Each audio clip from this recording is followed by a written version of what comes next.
A homeless father. A heartless billionaire. One life-saving moment that changed everything. When Daniel saves the woman who represents everything he hates, he challenges her to live one day in his world. What happens next will break your heart and heal it again. This is a story about promises, pain, and the power of love. Before you watch full story, comment below from which country are you watching. Don't forget to subscribe for more amazing stories. Rain poured down on the busy streets of the city. Daniel stood outside the hospital, his hands shaking. Inside that building, his wife Emma had just taken her last breath. Cancer had stolen her away in just 8 months. In his arms, his 3-year-old daughter Lily slept peacefully. She didn't know yet. She didn't know that mommy would never come home again.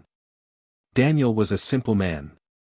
He worked as a mechanic in a small garage. His hands were rough, covered in oil stains that never fully washed away. He lived in a tiny apartment with peeling paint and a leaky roof. But it was home. That night, as Lily woke up asking for her mother, Daniel held her close. Tears rolled down his face as he whispered, "Mommy has become a star, baby. She's watching us from the sky now." Lily looked up at him with big, confused eyes. When will she come back? Daniel's heart shattered into a million pieces. She can't come back, sweetheart. 3 months passed. Daniel struggled every single day. He would wake up at 5 in the morning, prepare Lily's breakfast, drop her at a neighbor's house, and rush to work. His boss Mr. Rashid was not a kind man. He would yell, complain, and threaten to fire Daniel over the smallest mistakes. One evening, Daniel came home to find Lily crying. Mrs. Khan, the neighbor who watched her, looked upset. "I'm sorry, Daniel, but I can't do this anymore. My own family needs me. You need to find someone else to watch Lily." Daniel felt the world spinning. He had no money for a proper daycare. He had no family nearby. He was completely alone. That night, he looked at his bank account. $47. That was all he had. The rent was due in 5 days. He hadn't eaten a proper meal in weeks, saving every penny for Lily's milk and food. He sat on the floor of their small apartment and cried silently, his face buried in his hands. Lily came and sat beside him, placing her tiny hand on his shoulder. "Don't cry, Papa. I'm here." Those simple words gave him strength. He wiped his tears and hugged his daughter tight. "I promise you, baby. I will give you a good life. I promise." The next morning, Daniel had no choice. He took Lily to work with him. Mr. Rashid was furious. "What is this?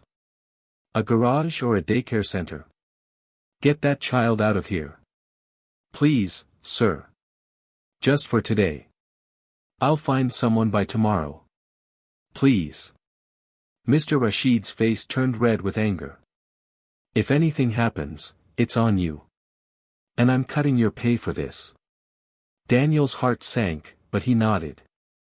He made a small corner for Lily with old newspapers and gave her his phone to watch cartoons.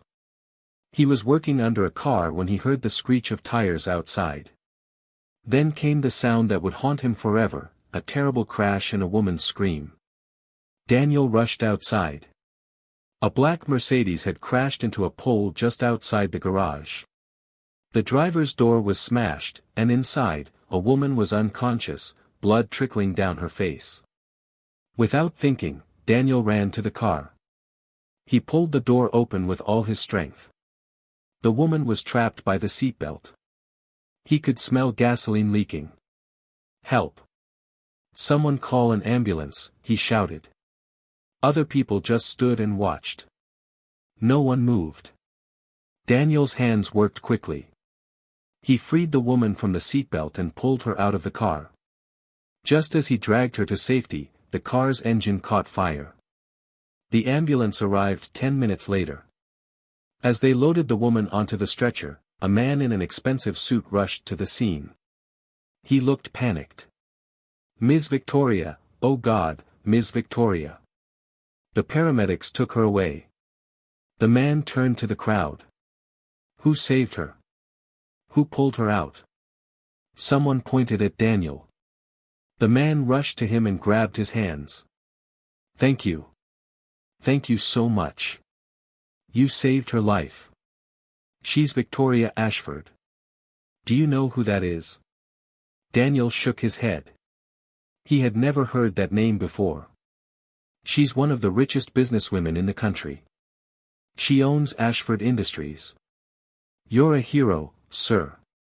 What's your name? Daniel. Daniel Cooper. The man pulled out his card.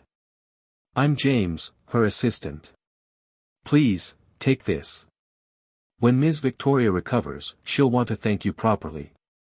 Daniel took the card, but his mind was elsewhere. He rushed back inside to check on Lily. She was still sitting in her corner, playing with a broken toy car. She hadn't even noticed what happened outside. Mr. Rashid appeared, his face twisted with anger. You left your work to play hero? You're done here. Get out. You're fired. But sir, I just saved someone's life.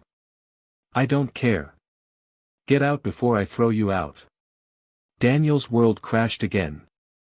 He gathered his few tools and took Lily's hand. As they walked out into the evening sun, Lily looked up at him. Papa, where are we going? I don't know, baby. I don't know. 2 weeks passed. Daniel couldn't find work anywhere. His landlord threw them out of the apartment. They had nowhere to go. Daniel and Lily started sleeping in a small park. He would cover her with his jacket at night, letting her use his arm as a pillow. During the day, he would search for any kind of work, cleaning, washing cars, anything. But nobody wanted to hire a man with a small child clinging to him. Lily never complained. She never cried. She would smile at her father and say, "It's okay, Papa. We're together." But Daniel could see her getting thinner. Her bright eyes were losing their spark. One night, she developed a fever. Daniel had no money for medicine. He held her burning body close and prayed like he had never prayed before. Please, God. Take everything from me. But save my daughter. Please. A kind pharmacy owner gave him medicine on credit when he saw Lily's condition. Slowly, her fever broke. But Daniel knew he couldn't keep living like this. His daughter deserved better. He remembered the card James had given him. He had thrown it away in anger and frustration. But maybe he could find that Victoria Ashford. Maybe she could help him get a job. Any job. He spent his last few coins at an internet cafe and searched for Victoria Ashford online. What he found shocked him. Victoria Ashford was not just rich. She was powerful. At 35 years old, she had built an empire. Her company dealt in real estate, technology, and manufacturing. Her net worth was in billions. But something else caught his eye. Every article mentioned how cold she was. Ice Queen of Business. The woman with no heart. Victoria Ashford, success without soul. There were stories about how she had destroyed small businesses to expand her empire. How she had fired hundreds of workers without mercy. How she never smiled, never showed emotion. Daniel felt his anger rise. This was the woman he had saved. This cruel, heartless woman who destroyed lives for profit. He looked at Lily sleeping beside him on the park bench, shivering in the cold night air. And he made a decision. He would find Victoria Ashford. But not to thank her. Not to ask for charity. He would make her see what real struggle looked like. He would make her understand that her actions had consequences. Finding Victoria was not easy. Her office building was like a fortress. Security guards everywhere. Daniel tried to enter 3 times and was thrown out each time. I saved her life, he shouted. I just want to talk to her. Yeah, sure buddy. And I'm the King of England. Get lost. Daniel sat outside the building for hours, Lily beside him. People in expensive clothes walked past them, not even glancing their way. To them, Daniel and Lily were invisible. Then, finally, luck came his way. A black Mercedes pulled up. Daniel recognized it immediately, the same car from the accident, now repaired. And stepping out was Victoria Ashford herself.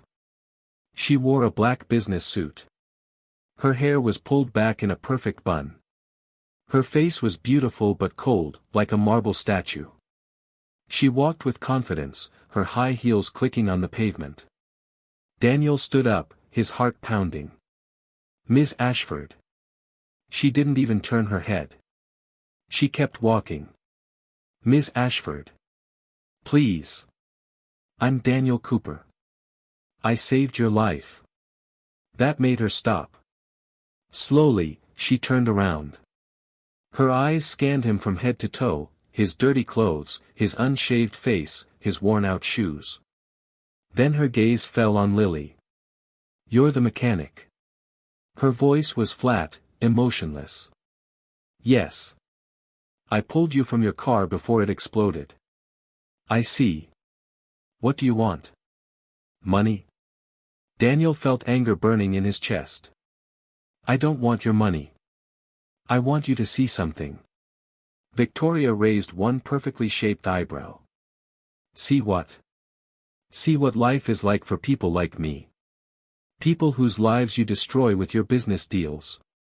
For the first time, something flickered in Victoria's eyes. Anger, surprise. Daniel couldn't tell. Excuse me. You heard me. You sit in your tower, making decisions that ruin families. You fire workers without care. You destroy small businesses. You have no idea what real life is like. Victoria's assistant James rushed forward. Sir, you need to leave now, or I'll call security. But Victoria raised her hand. No. Let him talk. She looked at Daniel with cold, analytical eyes. You saved my life, so I'll give you 5 minutes. Say what you want to say. Daniel took a deep breath. I lost my wife to cancer. I worked day and night to provide for my daughter. I got fired because I saved your life. I lost my home. My daughter and I sleep in a park. She's 3 years old, and she's sleeping on a bench because I have nothing. You want to thank me for saving your life? Then spend one day living like me. Just one day. See what it's like to have nothing. Victoria's face remained expressionless. That's the most ridiculous thing I've ever heard.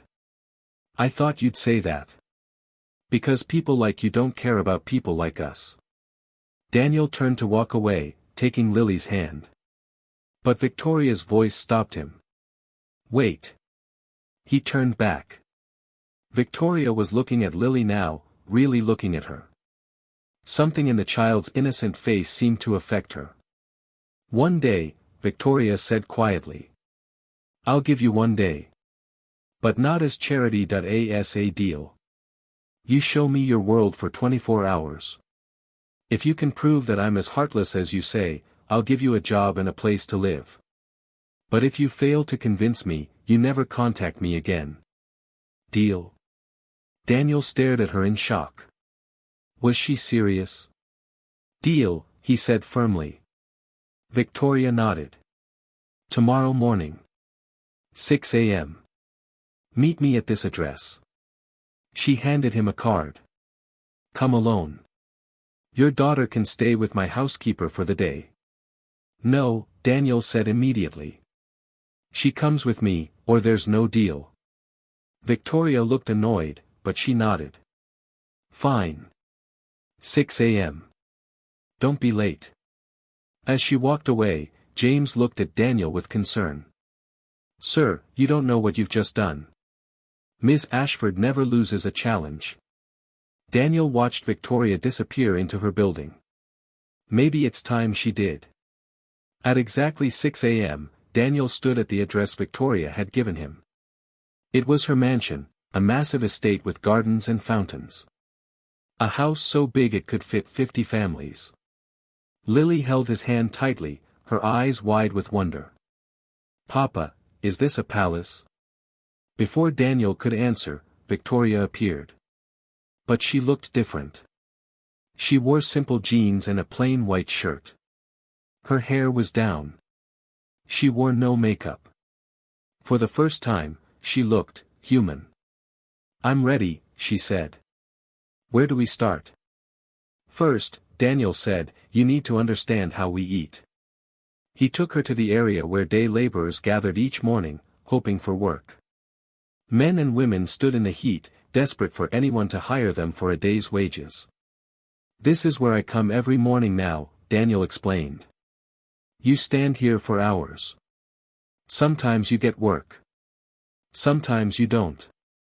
If you're lucky, you make enough money to buy food. If you're not lucky, you go hungry." Victoria watched the desperate faces around her. A woman with a baby on her hip, an old man with tired eyes, a young boy who should have been in school. "Let's join them," Daniel said. "Let's see if anyone will hire us today." They stood in line. The sun grew hotter. Sweat dripped down Victoria's face. She wasn't used to this. After 2 hours, a contractor came and selected workers for a construction site. He looked at Daniel and Victoria and shook his head. "Not you. You look weak. And I'm not hiring women today." Daniel shrugged. "That's how it is. No work today." Victoria's face showed frustration. "That's not fair. He didn't even give us a chance. Now you understand. Life isn't fair when you're poor." Next, Daniel took her to a food line at a charity kitchen. Homeless people and poor families waited for free meals. The line was long. They waited for an hour under the hot sun. Lily sat on Daniel's shoulders, tired and quiet. When they finally got their food, Victoria looked at the watery soup and stale bread with disgust. "You can't eat that," Daniel said, seeing her expression. "That's okay. Lily can have your portion too." Victoria looked at Lily, who ate the bread hungrily, grateful for every bite. Something in Victoria's eyes changed. She picked up the soup and drank it, forcing herself not to show her discomfort. "It's not about the taste," Daniel said softly. "It's about surviving." The afternoon came. Daniel took Victoria to the public hospital where Emma had died. They sat in the waiting room with sick people, crying children, and exhausted families. When Emma was dying, Daniel said, his voice breaking, "I brought her here every week. We would wait for hours just to see a doctor for 10 minutes. The medicines were expensive. I sold everything I had, my father's watch, Emma's jewelry, even my tools. But it wasn't enough. The cancer was too strong." A tear rolled down his cheek. "On her last day, she held my hand and said, 'Promise me you'll take care of Lily. Promise me you'll never give up.' And I promised. That promise is the only thing keeping me going." Victoria listened in silence. Her cold expression had cracked. She watched a mother crying in the corner, holding her sick child. She saw the pain and desperation in every face. "I never knew," she whispered. "I never saw this world." "Because you chose not to," Daniel said. "It's easier to stay in your mansion and pretend poor people don't exist." Evening came. Daniel took Victoria to the park where he and Lily had been sleeping. He showed her the bench, the bushes they hid behind when it rained, the public bathroom they used. "This is where my daughter sleeps," Daniel said. "A 3-year-old child, sleeping on a park bench. Do you know what that does to me? Do you know how it feels to fail your own child?" Lily tugged at his shirt. "Papa, you didn't fail. You're the best papa in the world." Those innocent words broke Victoria completely. She turned away, and Daniel saw her shoulders shaking. She was crying. When she turned back, her face was wet with tears. "I'm sorry," she whispered. "I'm so sorry." "Sorry doesn't feed my daughter," Daniel said harshly. "Sorry doesn't give us shelter. Sorry doesn't." "Stop," Victoria said, her voice firm but gentle. "You're right. I've been blind. I've been cruel. But I want to change that. Starting with you."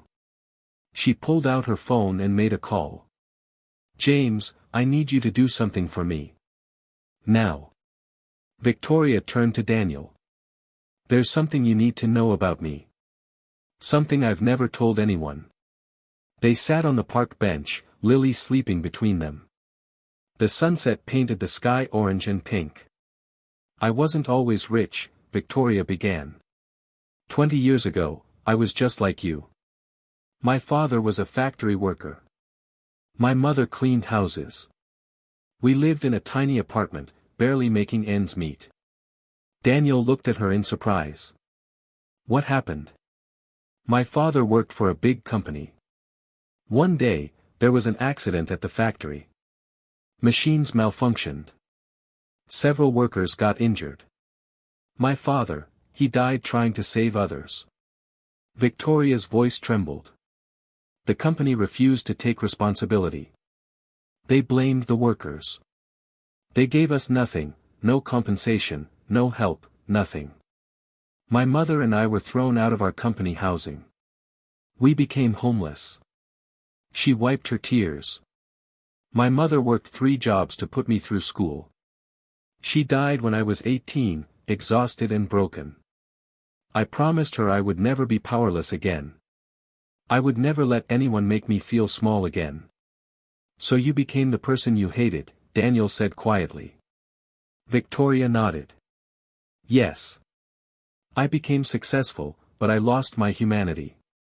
I treated others the way we were treated. I thought power and money would protect me from pain.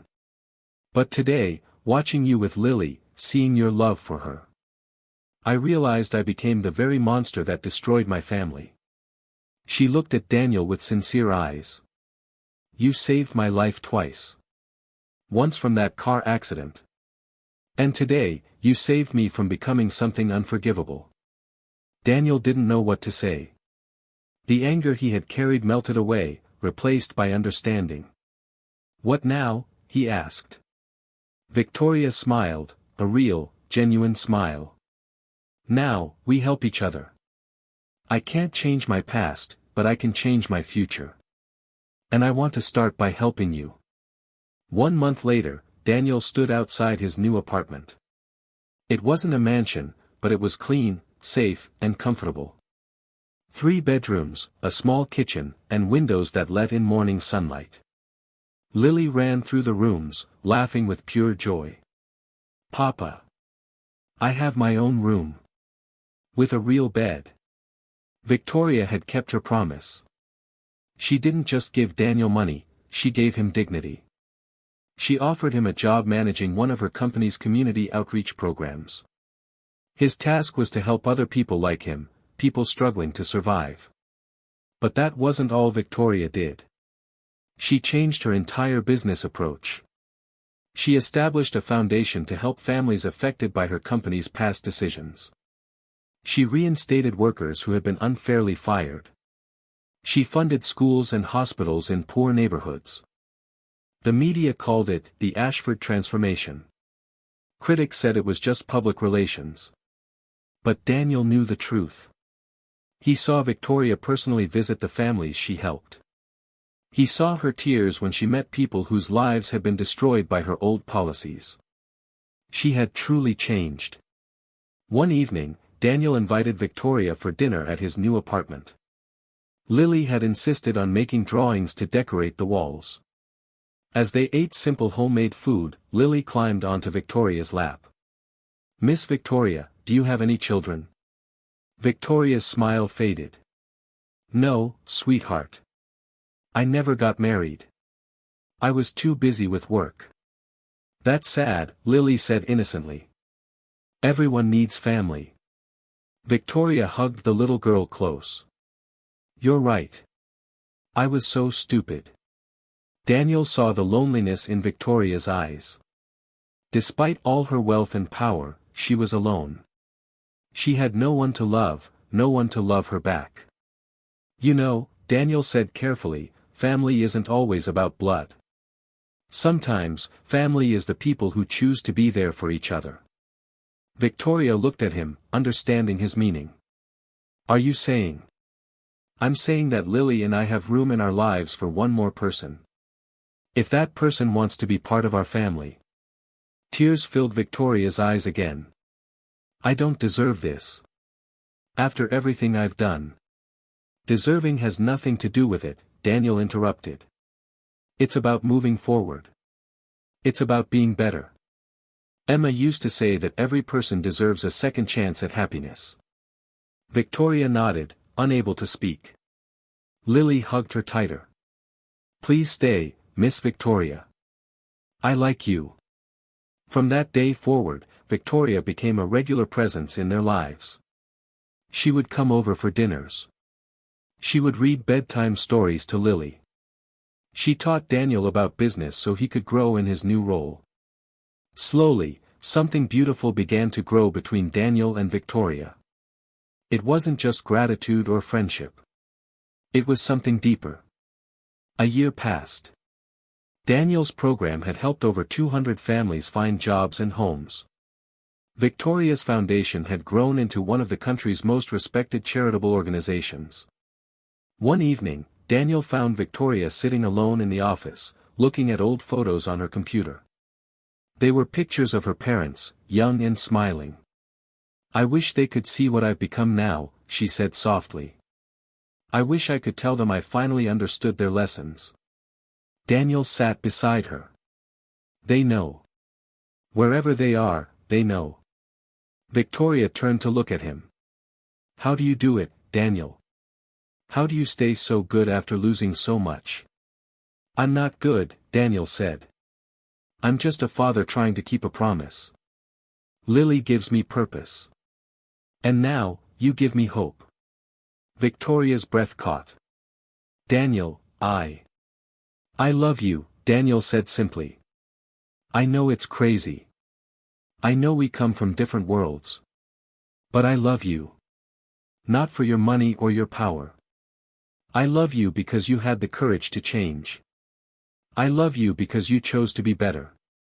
Victoria's tears flowed freely. I love you too. But I don't know how to be loved. I don't know how to be part of a family. Then we'll learn together, Daniel said, taking her hands. We'll make mistakes. We'll fight sometimes. But we'll do it together. He paused, then said, Victoria Ashford, will you marry me? Will you be Lily's mother and my wife? Victoria sobbed with joy. Yes. Yes, 1,000 times yes. 2 years later, Daniel stood on a stage in front of hundreds of people. Lily, now 7 years old, sat in the front row beside Victoria. His wife. Even now, that word made his heart warm. He was giving a speech at the annual charity gala. His voice was steady as he spoke. 3 years ago, I was homeless. I was broken. I had lost everything except my daughter. I was angry at the world, angry at God, angry at successful people who seemed to have everything while I had nothing. He looked at Victoria, who smiled at him with love in her eyes. Then I met someone who taught me that people can change. That success without compassion is worthless. That true strength is not about power, it's about lifting others up. He paused, emotion filling his voice. My wife Victoria and I started this foundation with one goal, to make sure no family suffers the way we suffered. To make sure no child has to sleep on a park bench. To make sure no father has to feel powerless while watching his child go hungry. The audience applauded. Daniel continued. To everyone here tonight, I want to say this, your circumstances don't define you. Your past doesn't chain you. You can always choose to be better. You can always choose kindness over cruelty. You can always choose love. After the speech, Daniel found Victoria waiting for him backstage. She hugged him tight. "I'm so proud of you," she whispered. "I'm proud of us," Daniel corrected. "Look how far we've come." Lily ran up to them, her new dress spinning as she moved. "Mama. Papa. Can we go home now? I want to show you my drawing." Victoria picked her up, laughing. "Of course, baby. Let's go home." As they walked to their car, Daniel looked up at the night sky. He thought about Emma, his first wife, the woman who had given him Lily and taught him about love. "Thank you," he whispered to the stars. "Thank you for Lily. Thank you for giving me the strength to keep my promise. I hope you're proud of us." He felt a gentle breeze, like a whisper of approval. Emma would be happy, he thought. She would love Victoria and the family they had built together. 5 years later, Daniel and Victoria had 3 children together, Lily and her 2 younger siblings, Emma and Michael, named after Daniel's late wife and Victoria's late father. Their house was always full of laughter, love, and noise. Victoria had learned to be less perfect and more present. Daniel had learned to accept help without feeling weak. Together, they had built something beautiful. The Ashford Cooper Foundation had helped over 10,000 families. They had built schools, hospitals, and community centers. But more importantly, they had given people hope. One evening, Daniel found an old photograph, the only picture he still had from his days in the park. It showed him and Lily sleeping on that bench, taken by a kind stranger who had tried to help them. He showed it to Lily, now 12 years old and wise beyond her years. "Do you remember those days?" he asked. Lily nodded. "I remember being cold. I remember being hungry. But mostly, I remember that you never gave up on me, Papa. You kept your promise to Mama." Daniel hugged his daughter. "And I always will, baby. I always will." Victoria walked into the room, holding their 2 younger children. "What are you 2 looking at?" "The past," Daniel said. "And feeling grateful for the present." Victoria sat beside them, the whole family together on the couch. "You know what I learned from you, Daniel?" "What?" "That money can't buy what matters most. Love, family, purpose, these things are priceless. I spent half my life chasing wealth and power. But you taught me that the richest person in the world is the one who has people to love." Little Emma, their 5-year-old daughter, looked up at her mother. "Mama, tell us again how you and Papa met." Victoria and Daniel exchanged a smile. It was Emma's favorite bedtime story. "Well," Victoria began, "once upon a time, your Papa saved my life. But he didn't know that in saving me, I would save him too. We saved each other." "That's so romantic," Lily said, rolling her eyes but smiling. "It's true though," Daniel said. "Sometimes the people we're meant to meet come into our lives in the strangest ways. Sometimes the person who makes us angry is the person we're supposed to love." As the children chattered and laughed, Daniel looked at his family, his beautiful, imperfect, loving family. He thought about his journey from that dark hospital night to this moment of pure happiness. He had kept his promise to Emma. He had taken care of Lily. He had never given up. And in the process, he had found love again, built a new family, and helped thousands of others along the way. The silent promise he had made on that park bench, the promise to give his daughter a good life, had been kept. But it had become so much more than he ever imagined. As Victoria leaned her head on his shoulder and their children played at their feet, Daniel closed his eyes and whispered one more thank you to the stars above. For the darkness that had tested him. For the struggle that had shaped him. For the anger that had led him to Victoria. For the love that had healed them both. For the silent promise that had changed everything.